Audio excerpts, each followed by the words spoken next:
Okay, that last video cut out around his face. So, where was I? Something, omega 3s. Um, yeah, alpha linolenic acid is the essential omega 3 that we need to get that we're not getting in enough amounts.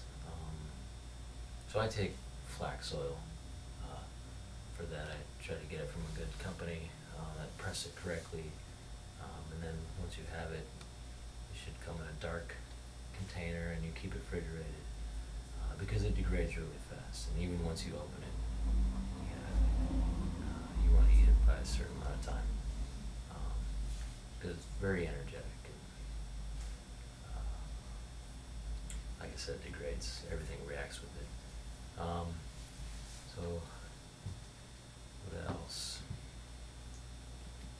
I guess another notion that a lot of people kind of live by is if it tastes good, then it is good for you, and kind of that mentality. And so I think that it used to be the case, throughout evolution and history, but not so much anymore. With the way we mess with everything, chemicals, the food industry, it kind of throws all that out the window. It's hard to even trust your taste receptors anymore. They're just not working right.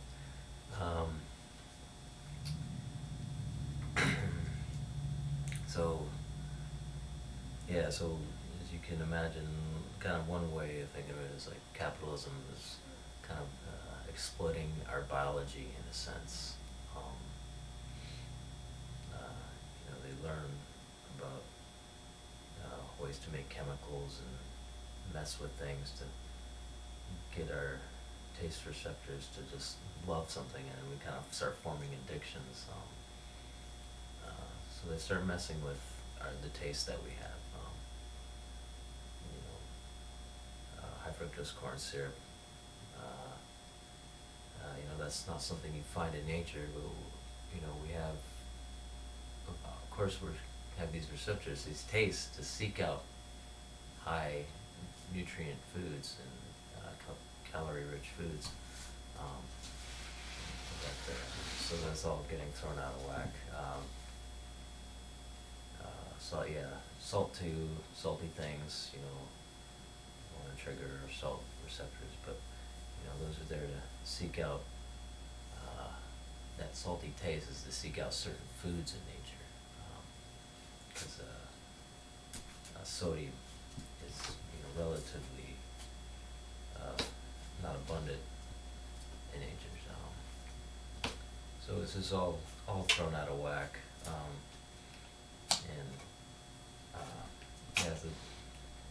So with the food industry, basically these high sugar artificial things, they get kind of addicted to things in a way, and then once you start dealing with addictions, it's hard to change. Like sodas, everyone drinking sodas and stuff. Once if they were to get off of that and a bunch of other things, they'd realize, oh, I didn't even really like that. I was just craving it all the time. So that's how the industry works. They, just business as usual again. You can get people to crave, you get a trigger in your brain, dopamine, all that stuff.